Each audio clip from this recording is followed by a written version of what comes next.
Mister ladies channel viewers அனைவருக்கும் வணக்கம். இன்னைக்கு நம்ம என்ன பார்க்க போறோம் அப்படின்னா தோள்பட்டை வலி. இந்த தோள்பட்டை வலி எதனால் ஏற்படுது, இந்த தோள்பட்டை வலியில் என்னென்ன டைப் எல்லாம் இருக்குது, இதை எளிமையா குணப்படுத்துவதற்கு நாம என்ன பண்ணலாம் அப்படின்றத பத்தி தான் இந்த பதிவுல பார்க்க போறோம். வாங்க பார்க்கலாம். பொதுவா தோள்பட்டை வலி அப்படின்றது ஆண்களுக்கும் பெண்களுக்கும் ஏற்படக்கூடிய ஒரு விஷயமா தான் இருக்குது. ஏதோ ஒரு குறிப்பிட்ட வயதினருக்கு ஏற்படக்கூடிய ஒரு பிரச்சனையா இருக்குமோன்னு பார்த்தோம்னா அப்படி கிடையாதுங்க. இந்த தோள்பட்டை வலியில இன்னைக்கு நிறைய பேர் அவஸ்தைப்படுவதற்கு அடிப்படையான காரணங்கள் தான் என்ன, எதனால இந்த தோள்பட்டை வலி வருது அப்படின்றதுக்கு சில விஷயங்களை உங்களுக்கு சொல்றேன், உங்களுக்கு புரிய வரும். ஃபர்ஸ்ட் விஷயம் பாத்தீங்கன்னா இந்த தோள்பட்டையிலேயே இடது தோள்பட்டை மட்டும் வலிக்குது, வலது தோள்பட்டை மட்டும் வலிக்குதுன்னு சொல்லிட்டு இதுல ரெண்டு பிரிவாக நமக்கு பிரிச்சு சொல்லுவாங்க மக்கள். இடது தோள்பட்டை வலி இருக்குது அப்படின்னு சொல்லி சொன்னோம்னாலே அது இருதயம் சம்பந்தப்பட்ட பிரச்சனைங்க, நீங்க உடனே போய் ஹார்ட் டாக்டரை பாருங்க, நீங்க முதல்ல போய் பிபியை செக் பண்ணுங்க அப்படின்றதுதான் எல்லாரும் சொல்லக்கூடிய ஒரு விஷயமாக இருக்கும். இதுல ஒரு உண்மையும் இருக்குதுங்க. இடது பக்கம் தோள்பட்டை வலி இருக்கப்படும் பொழுது நம்ம தாராளமா அதை செக் பண்ணிக்கிறதுல தப்பே இல்லை, அவசியம் செக் பண்ணி தான் ஆகணும். ஏன்னா அதுவும் ஒரு காரணமாக இருக்குது. நம்மளுடைய ஹார்ட் ஆனது லெஃப்ட் சைட்ல அந்த பம்பிங் பாத்தீங்கன்னா இந்த ஆர்டரி பாத்தீங்கன்னா வெளியே வந்திருக்கும். அப்ப இது வெளியே வரக்கூடிய அந்த பம்பிங்ல தடை ஏற்பட பொழுது நம்மளுடைய இடது தோள்பட்டை, இடது கை, மேல் கை, குறிப்பா இடது மேல் கை வலி ஏற்படுவதற்கான வாய்ப்புகள் இருக்குது. அவசியம் நீங்க அதை செக் பண்ணிக்கிறது ரொம்ப நல்லது ஒரு விஷயம் தான். அதுபோல வலது தோள்பட்டை மட்டும் வலி இருக்குதுங்க அப்படின்னு சொல்லி சொன்னோம்னா, வலது தோள்பட்டை வலி இருந்தால் உங்களுக்கு நுரையீரல் சம்பந்தப்பட்ட எனர்ஜி குறைபாடு இருக்குது, நுரையீரல் உடைய அந்த சக்தி ஓட்டங்கள்லாம் பாத்தீங்கன்னா கம்மியா இருக்குது அப்படின்றது இது ஒரு அர்த்தமாகும். அப்ப வலது தோள்பட்டை வலிச்சா அது நுரையீரல் சார்ந்த பிரச்சனைகளாகவும், இடது தோள்பட்டை வலிச்சால் அது இருதயம் சார்ந்த பிரச்சனைகளாகவும் நாம கொஞ்சம் கணக்கில் எடுத்து அதை முதல்ல செக் பண்ணி சரி பண்ணிக்கிறது ரொம்ப நல்லது. இது ஒரு அடிப்படையான ஒரு விஷயமாக இருக்கும். இதை தாண்டி நம்ம போனோம் அப்படின்னு சொல்லி சொன்னோம்னா, நமக்கு குறிப்பாக இந்த தோள்பட்டை வலி அப்படின்றதுக்கு நம்முடைய செர்விக்கல் இருக்குது பாத்தீங்கன்னா, இந்த செர்விக்கல் தொராசிக் போன் நாம சரியா மெயின்டைன் பண்ணாம இருந்தோம் அப்படின்னு சொல்லி சொன்னோம்னா அதனாலையும் நமக்கு தோள்பட்டை வலி வருவதற்கான வாய்ப்புகள் இருக்குது. இன்னைக்கு நிறைய பெண்கள் தோள்பட்டை வலியில அவஸ்தைப்படுறாங்க. தோள்பட்டையில ஏதாவது அவங்க அதிகமான வெயிட் தூக்கிட்டு போனதுனால எதுவும் வலிச்சானா கிடையாது. நீங்க பாருங்க, தோள்பட்டையிலேயே வெயிட் தூக்கிக்கிட்டு இருக்கக்கூடிய இந்த சுமை தூக்கும் தொழிலாளர்களா இருக்காங்க, அவங்களுக்கு எல்லாம் யாருக்கும் தோள்பட்டையில வலி வரல. ஆனா வீட்டுல வீட்டு வேலைகளை பார்த்துக்கிட்டு இருக்கக்கூடிய பெண்களுக்கு இன்னைக்கு தோள்பட்டை வலி வருது. அப்ப இங்கதான் நம்ம என்னன்றதை கவனிக்கணும். என்னன்னா அவங்க செர்விக்கல்ல அவங்க பிரச்சனையை ஏதாவது கொண்டு வந்தாங்க அப்படின்னா அது தோள்பட்டை வலி ஏற்படுவதற்கான அடிப்படை காரணமா இருக்குதுங்க.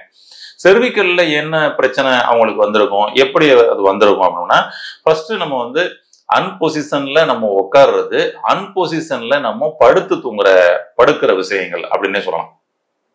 என்னன்னா தலைக்கு அதிகப்படியான கனமா இருக்கிற மாதிரி தலையணை வச்சு அதுக்கப்புறம் திரும்ப நம்ம கையையும் உள்ள கொடுத்து நம்ம என்ன பண்ணிருப்பாங்கன்னா கழுத்தை அப்படியே ஒன் சைடாவே வச்சு அப்படியே தூங்கிறது. அப்போ ஒரு 8 மணி நேரம் உங்களுடைய கழுத்து அன்பொசிஷன்லயே இருக்குது, நீங்க தூக்க நிலையில. கரெக்டுங்களா? அப்ப உங்களுக்கு இந்த இடத்துல வரக்கூடிய நரம்புகள் எல்லாம் அழுத்தப்படுவதற்கான வாய்ப்புகள் இருக்குது. தினம்தோறும் அப்படியே தான் பண்ணிக்கிட்டே இருக்கிறோம் அப்படின்னா எப்படி இருக்கும்? அதனாலதான் பெரியவங்க சொல்லியிருந்தாங்க, நம்ம படுத்து தூங்கப்படும் பொழுது நம்ம இப்படி ஸ்ட்ரைட்டா படுக்கிறோம்னா இந்த முதுகுக்கும் தலைக்கும் உள்ள அளவுக்கு கனம் இருக்கணும் நம்முடைய தலையணை. சைட்ல படுக்கக்கூடிய நபர் அப்படின்னு சொல்லி சொன்னோம்னா நம்ம கையை பாத்தீங்கன்னா இப்படி வைக்கிறோம் அப்படின்னா மீதி உள்ள இந்த பேலன்ஸுக்கு தான் தலையணை இருக்கணும். அதாவது நம்முடைய தோள்பட்டையோட சைடு, இந்த கை, இந்த சைடு, இந்த தலை, இதுக்கு நடுவுல இருக்கிற அளவுக்கு நம்முடைய கை பேலன்ஸ் போக அங்க தலையணை இருக்கணும். ரொம்ப அதிகமா இருக்கக்கூடாது அப்படின்றது. இது நம்முடைய கழுத்தை அன்பொசிஷனா மாத்தும். அதுபோல ஏதாவது ஒரு வேலை பார்க்குறாங்க அப்படின்னு சொல்லி சொன்னோம்னா இந்த கழுத்தை பாத்தீங்கன்னா இப்படி சாய்ச்சிக்கிட்டே பாக்குற மாதிரி சில வேலைகள் இருக்கலாம், குனிஞ்சுக்கிட்டே பாக்குற மாதிரி சில வேலைகள் இருக்கலாம். இப்ப டெய்லரிங் ஒர்க் பாக்குறாங்க, அவங்க பாருங்க இப்படி கழுத்தை பாத்தீங்கன்னா இப்படி குனிஞ்சுக்கிட்டே தான் ஒர்க் பண்ணிக்கிட்டே இருக்கிற மாதிரியான ஒரு சூழல் இருக்கும். கம்ப்யூட்டர்ல ஒர்க் பண்ணிக்கிட்டு இருக்கிறாங்க, இப்படி இருக்கும். ஏன்னா தோள்பட்டை, மேல் தோள்பட்டை, அதாவது நம்மளுடைய மேல் முதுகு தண்டுவடம் இருக்குல்ல, அது இப்படி பெண்டு போடுற மாதிரியான வேலை இருக்கலாம். பெரும்பாலும் டெய்லர்ஸ் நிறைய பேர் அது மாதிரி போட்டுக்கிட்டு இருப்பாங்க. அப்ப அவங்களுக்கு எல்லாம் பாருங்க தோள்பட்டை வலி கன்ஃபார்மா வரும். சரிங்களா? அப்ப அவங்க தோள்பட்டைக்கு இங்க கைக்கு வேலை கொடுத்தாங்கன்னா கிடையாதுங்க. ஃபர்ஸ்ட் உங்களுடைய மேல் முதுகு தண்டுவடம், உங்களுடைய கழுத்து பகுதி, இது அன்பொசிஷன்ல வச்சதுதான் ஒரு மெயினான ரீசனே. அப்ப நம்முடைய ஸ்பைன்ல நீங்க பாதுகாத்தீங்கன்னா உங்களுடைய தோள்பட்டை வலி அப்படின்றது வராமல் பாதுகாக்க முடியும். ஒண்ணு.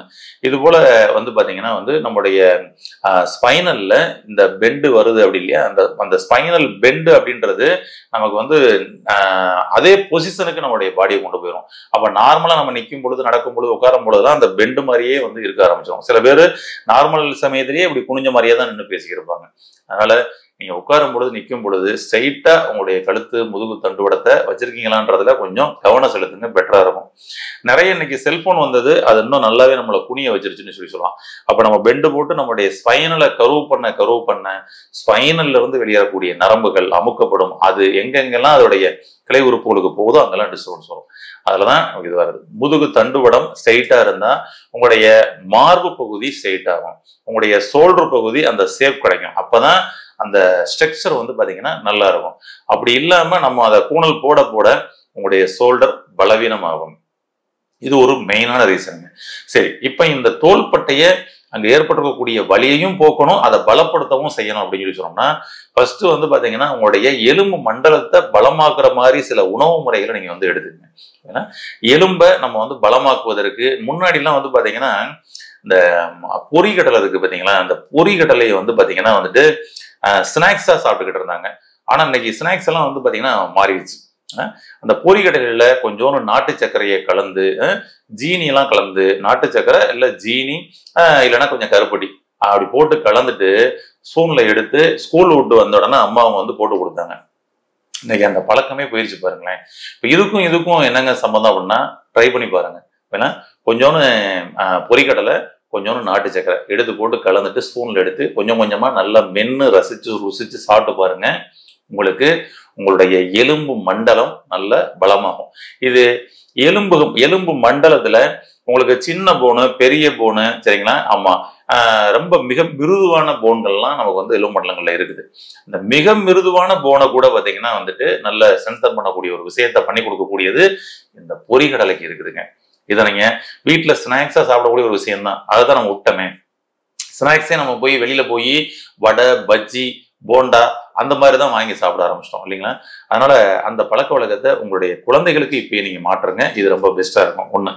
இப்ப தோள்பட்டை வலி இருக்குதுங்க, இந்த வலியை நாங்க போக்கணுங்க. அதுக்கு என்ன பண்ணலாங்க அப்படின்னு சொல்லி சொன்னோம்னா, ஈஸியான ஒரு சொல்யூஷன் அப்படின்னா, உங்களுக்கு இந்த வாத நாராயண தைலம் அப்படின்னு சொல்லிட்டு உங்களுக்கு வந்து சில நாட்டு மருந்து கடைகள்ல கிடைக்கும். கிடைச்சா அதை நீங்க வாங்கிக்கோங்க. இது கொஞ்சம் பெட்டரா இருக்கும். இப்ப சிகிச்சை மையங்கள்ல இப்ப நம்ம சுவாசி இயற்கை மருத்துவமனைகள்ல இதற்கெல்லாம் வந்து பாத்தீங்கன்னா சில வர்ம மருத்துவர்கள் இருக்கிறாங்க, வர்ம சிகிச்சையில இருக்கிறாங்க. அவங்க வந்து இந்த ஆயில் எல்லாம் போட்டு சில மூலிகை தைலங்கள் இருக்கும், அதெல்லாம் போட்டு இது பண்ணிட்டு அதை வந்து ஃப்ரீ பண்ணி விடுவாங்க. அந்த லூப்ரிகேஷன் எல்லாம் கொடுத்து அதை வந்து ஃப்ரீ பண்ணி கொடுப்பாங்க. நீங்க வீட்லயே பண்றதுக்கு ஒரு சொல்யூஷன் சொல்றேன். வாதநாராயண தைலம் வாங்கிக்கோங்க. அதை வந்து பாத்தீங்கன்னா உங்களுடைய கழுத்திலிருந்து, கழுத்து தோள்பட்டை இந்த பகுதி வரைக்கும், உங்களுடைய மேல் கை வரைக்கும் அப்படியே வந்து பாத்தீங்கன்னா தேய்ச்சி நல்லா அப்படியே வலிச்சு விடுங்க. இந்த எண்ணெயை லேசா சூடு பண்ணி தேய்ங்க, ரொம்ப பெட்டரா இருக்கும். நீங்க டெய்லி நைட்டு தூங்க போறதுக்கு முன்னாடி தேய்ச்சிட்டு கூட நீங்க காலையில நீங்க சுடுதண்ணில அதை வந்து பாத்தீங்கன்னா ஒரு ஒத்தடை மாதிரி வச்சு கூட நீங்க வந்து கிளீன் பண்ணிக்கலாம். இது ரொம்ப ஈஸியானதா இருக்கும். இல்ல நைட்டு எண்ணெயை போட்டு எப்படிங்க தூங்குறது கசகசன்னு இருக்கும்னா, நைட்டு நீங்க திரும்ப எண்ணெய் தேய்ச்சிட்டு ஒரு அரை மணி நேரம் கழிச்சு நீங்க திரும்ப அதே போல சுடுதண்ணி வச்சு அதை வந்து நீங்க ஒத்தடம் கொடுக்குற மாதிரி அப்படியே வச்சு தொடச்சு கிளீன் பண்ணி விட்டுருங்க, கிளியருங்க. ரொம்ப அற்புதமா இது வந்து உங்களுக்கு வலியை போக்கும். ஒரு அற்புதமான ஒரு புள்ளி இருக்குதுங்க. நம்ம உடல்ல உடல் உள்ளுறுப்புகள் அனைத்தையும் இயங்க செய்வதற்காக உடலில் சில சுவிட்சை வந்து இறைவன் வந்து படைச்சுக்கிறாரு. ஏன்னா அந்த சுவிட்ச் வந்து பாத்தீங்கன்னா வந்துட்டு இப்ப இது மாதிரி வந்து வலி ஏற்படுது, அங்க வந்து சர்க்குலேஷன் போகல, இறுக்கமா இருக்குன்னா அந்த சுவிட்சை ஆன் பண்ணி விட்டா என்ன ஆகும்னா அந்த லைனை வந்து பாத்தீங்கன்னா சர்க்குலேட் பண்ணி விட்டுரும், அப்படியே ஃப்ரீ பண்ணி விட்டுரும். அப்ப அந்த இடத்துல தடையே இல்லைன்னா வலி போயிடும். ஏன்னா வலி என்பது அந்த இடத்தில் தடை தான் வலி. அது ரத்த ஓட்ட தடையாக இருக்கலாம், நரம்புகள்ல போகக்கூடிய சிக்னல் தடையாக இருக்கலாம், ஏதோ ஒண்ணு. ஆனா அதுல ஓடக்கூடிய அந்த சக்தி ஓட்டத்தில் ஏற்படக்கூடிய தடையே அந்த இடத்தில் வலியாக நாம் உணர்கிறோம். இந்த வலியை போக்கணும்னா தடையை நீக்கி ஆகணும். அந்த தடையை நீக்குவதற்கு ஒரு சுவிட்ச் இருக்கு. ஒவ்வொரு இடத்துக்கும், ஒவ்வொரு பார்ட்ஸுக்கும் வந்து ஒரு சுவிட்ச் இருக்கு. அது மாதிரி நம்மளுடைய தோள்பட்டைக்கு உங்களுக்கு வந்து ஒரு சுவிட்ச், ரொம்ப அற்புதமான ஒரு சுவிட்ச் இருக்குதுங்க. தோள்பட்டை இறுக்கமா இருக்குதுங்க, கையை மேல தூக்கவே முடியல, இந்த இறுக்கத்தினால ஃப்ரோசன் ஷோல்டர்னு சொல்றாங்க. இதுக்கு நிறைய மெடிசன் எடுத்து பார்த்துட்டேன், நிறைய ட்ரீட்மெண்ட் பண்ணி பார்த்துட்டேன்னு சொல்லி உங்களுக்குள்ள இருக்குதா? ஒரே ஒரு புள்ளி சொல்றேன், இதை நீங்க பயன்படுத்தி பாருங்க. இதுலயே உங்களுக்கு வந்து பாத்தீங்கன்னா அது வந்து செமையா ரிலீஸ் ஆயிரும், கையை உடனே தூக்குவீங்க. ஆமா, இதை நீங்க முதல்ல ட்ரை பண்ணி பாருங்க. இதுலயே உங்களுக்கு சரியாகல அப்படின்னா அதுக்கப்புறம் இது மாதிரி ஏதாவது இயற்கை சிகிச்சை மையங்கள் உங்களுக்கு அருகாமையில் இருக்குதுன்னா நீங்க அங்க போயிட்டு அவங்கள்ட்ட போய் அதை நீங்க பண்ணிக்கலாம். அருமையா உங்களுக்கு வந்து இது வந்து ரிலீஸ் பண்ணி கொடுத்துருவாங்க, பெட்டரா இருக்கும். ஆமா, என்ன பண்ணலாம், இதற்கான புள்ளி எங்க இருக்குது அப்படின்னு சொல்லி சொன்னோம்னா நம்முடைய கால் பகுதியில முழங்காலின் முன்னம் பகுதி, கரெக்டுங்களா? முழங்கால்ல முன்னம் பகுதியில வந்து அப்படியே நீங்க கீழே கால் பாதத்துக்கு நீங்க போகலாம். போனீங்கன்னா வந்துட்டு இதுக்கு ரெண்டுக்கும் சென்டர், ஓகேங்களா? முழங்கால் அந்த முக்கோண முட்டுச்சிப்பி, இதுக்கும் கீழே வந்து பாத்தீங்கன்னா கணுக்கால், ஓகேங்களா? இதுக்கும் சென்டர், அதாவது முன்பக்க காலுங்க. ஓகே, இது என்ன சொல்லுவோம்னா டிபியா போன் அப்படின்னு சொல்லி சொல்லுவோம். இப்போ நான் சொன்னது உங்களால ஈஸியா அண்டர்ஸ்டாண்ட் பண்ண முடியுமான்னு தெரியல. நான் உங்களுக்கு ஈஸியான ஒரு இதுக்காக என்னோட கையில வந்து உங்களுக்கு அடையாளமா காமிக்கிறேன். இப்போ பாத்தீங்கன்னா இப்போ இதுதான் முழங்கால் அப்படின்னு வச்சுக்கோங்க, இதுதான் கணுக்கால் அப்படின்னு வச்சுக்கோங்களேன். இப்போ ரொம்ப ஈஸியா இருக்கும். நம்மளுடைய முழங்கால்ல இந்த முக்கோணமான அந்த முட்டுச்சிப்பி, ரைட்டுங்களா? இப்போ வந்து பாத்தீங்கன்னா இந்த முழங்கால் முட்டுச்சிப்பி இங்க இருக்கும் ஹோல்டிங். இங்க இருந்து இந்த கணுக்காலுக்கு இந்த அப்படியே ஒரு ஷார்ப்பா இருக்குமா ஃப்ரண்ட் முன்பகுதி, இதுல கரெக்டா இங்கேயும் சென்டர் எடுத்துங்க. இங்கேயும் இப்படி சென்டர் எடுத்துங்க. சென்டர் எடுத்துட்டு உங்களுடைய கால்ல சுண்டு விரல் பக்கம் இருக்கும் இல்லையா, இந்த பக்கம் தான் கட்ட விரல், இந்த பக்கம் சுண்டு விரல், கரெக்டுங்களா? இந்த சென்டர்ல இருந்து உங்களுடைய விரல்ல இந்த ஒரு இதை வந்து என்ன ஒரு சுன் அப்படின்னு சொல்லி சொல்லுவாங்க, அல்லது ஒரு இன்ச்சுன்னு வச்சுங்களேன். அவ்வளவுதான். இந்த சென்டர்ல ஒரு இன்ச் தள்ளி இந்த இடத்துல மட்டும் அப்படி ஒரு ப்ரெஷர் பண்ணி பாருங்களேன். உங்களுக்கு தோள்பட்டங்கனுக்குள்ள அப்படி ரிலீஸ் ஆகுறத உடனே ஃபீல் பண்ண முடியும். ஒரு ப்ரெஷர்லயே, அதாவது சுவிட்சை போய் டச் பண்ணீங்கன்னா உடனே லைட் எரியும் இல்லையா, அது மாதிரி சுவிட்சை போய் டச் பண்ணோம்னா உடனே ஃபேன் ஓடும் இல்லையா, அது மாதிரி இம்மிடியட்டா வந்து பாத்தீங்கன்னா அந்த சர்க்குலேஷன் போகும். இந்த இடத்துல ஒரு விட்டு அழுத்தம் கொடுத்தா ஒரு 60 அழுத்தம் கொடுங்க, அல்லது ஒரே பிரஷர் அந்த இடத்துல, அந்த அழுத்தம் கொடுக்குற இடத்துலயும் வலி நீங்க ஃபீல் பண்ணணும். அந்த அளவுக்கு வந்து ஒரு சின்ன பிரஷர் கொடுங்க. ஒரே பிரஷர்னா ஒரு நிமிடத்துல இருந்து 3 நிமிடம் வரைக்கும் அங்க வந்து கொடுங்க, பெட்டரா இருக்கும்.